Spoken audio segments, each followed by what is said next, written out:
This is the voice of Radio Free Neruda. Anyhow, I stopped off at a restaurant to get something to eat, and got a simple vegan dish. And then as I was paying, this person said, "You're Gary Noel?" I said, "Yes." He said, "My mother listens to you all the time, and I think that just watching you, you're a little extreme, aren't you?" I said, "Well, depends upon your perspective. What did you just see that you found excessive?" Well, you sit down, and first you take something out, you spray the table, and you wipe it down, and then you took your own utensil out of your pocket. This silverware is fine. And then you didn't drink anything.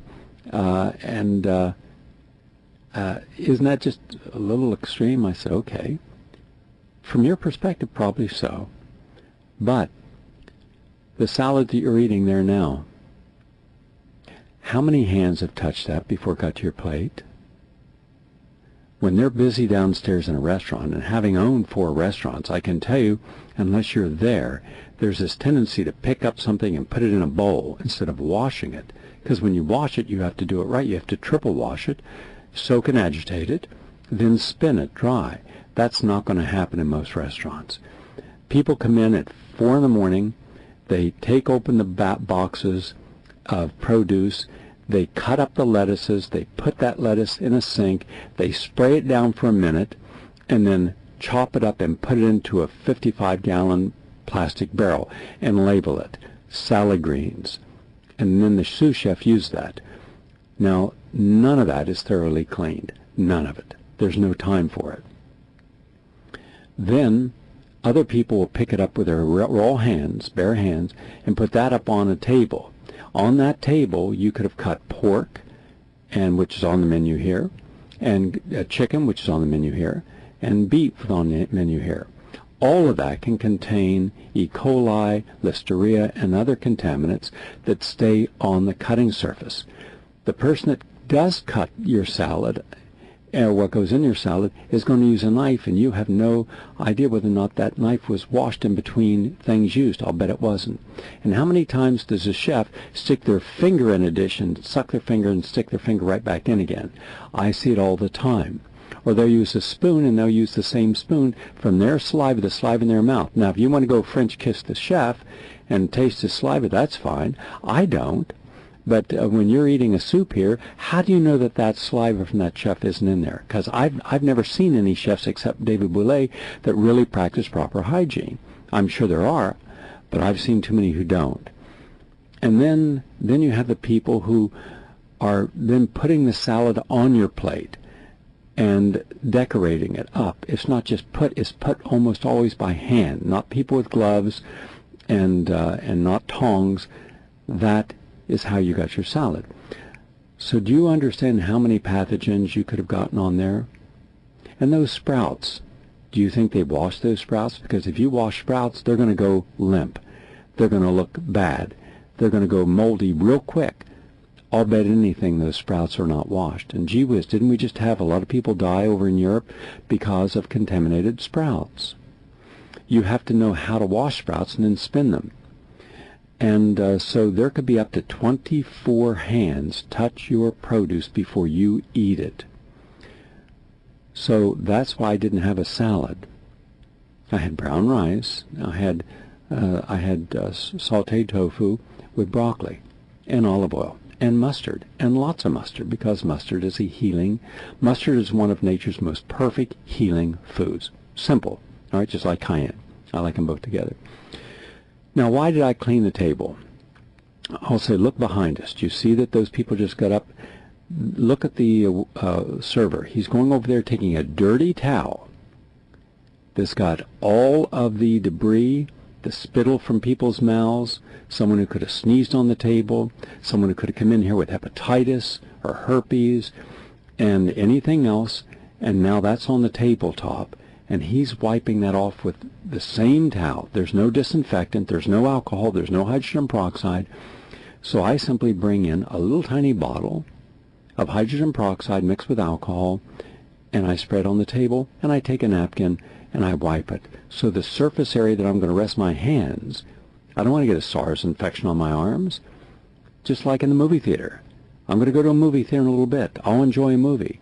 But you won't see, and nobody will see, that I simply put down a simple paper towel where I'm resting my thing. Is that fanatical? By your concept, yes. By mine, no. It doesn't interfere with what I'm doing. It doesn't make a scene. Now, why didn't I drink water? 2 reasons. A, that water, the glass, wasn't sterilized. I didn't see it sterilized. The silverware wasn't sterilized. Now, look at the person putting down the new silverware right at the table beside us. He's putting down the fork and the spoon using his fingers. The same fingers he could have picked his nose, or stuck in his mouth, or his ears, or wiped his eyes, or gone to the bathroom and defecated. Now, do you want his defecation, do you want his feces on your fork? Now, maybe you do. I don't know. Do you live on the east side, west side of the village? What do I know from you? All I'm telling you is you think I'm a fanatic because I brought my own silverware. At least my silverware won't have anyone's feces on it. But I can't promise yours won't. So the water you drank, it's fluoridated water. And also, I don't drink with a meal because it dilutes my digestive acids. So I want full benefit of my digestion. The meal itself was tasty. I enjoyed it. I took my time. I relaxed. And I made no fuss about anything. I asked no one for anything. But you watching this, it kind of puts you in a strange frame of mind that I'm an eccentric. Maybe by your concepts, but it's an even flow. Now ask me the last time I was sick. And I'll tell you, I don't remember. Not because I'm senile. Flu, cold, aches, pains, traveling 100,000 miles a year, going to countries where you would be dead in a week from amoebic dysentery. Why am I not sick? Maybe because I actually practice some simple hygiene principles. The average American touches their mouth over 3,000 times a day. Just imagine what you can spread on doorknobs, on money. Why do I believe clove oil should be in your cabinet? For a couple reasons. First, because clove oil is one of nature's most perfect antioxidants. And it's not that you drink clove oil, it's just that it can protect, and it has a capacity to be measured in cloves, not the oil, but in the actual clove, in high ORAC, which is oxygen radical absorption capacity, meaning it traps free radicals. And in fact, ORAC from cloves soars to over 10 million. It's most of their antioxidants rated in the thousands, so it's just phenomenal. It's in a universe by itself.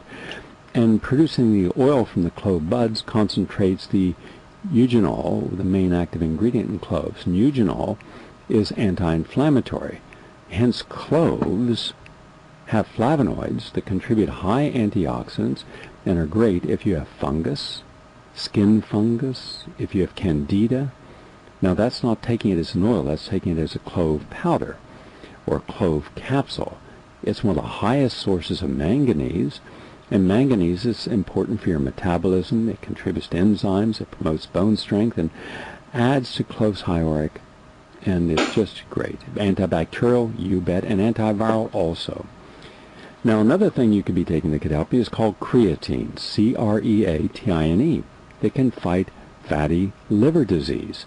And this is a new study from the Journal of Nutrition, and they found that creatine was extremely important, not just for athletes who are needing it because it maintains muscle mass, and especially for men over 50, it helps maintain muscle mass so you don't get the fat buildup. But, quote, talked about in this study, this is from the University of Newfoundland. The proceeding was brought to you by the makers at Golematic. Bright lies for dark truths.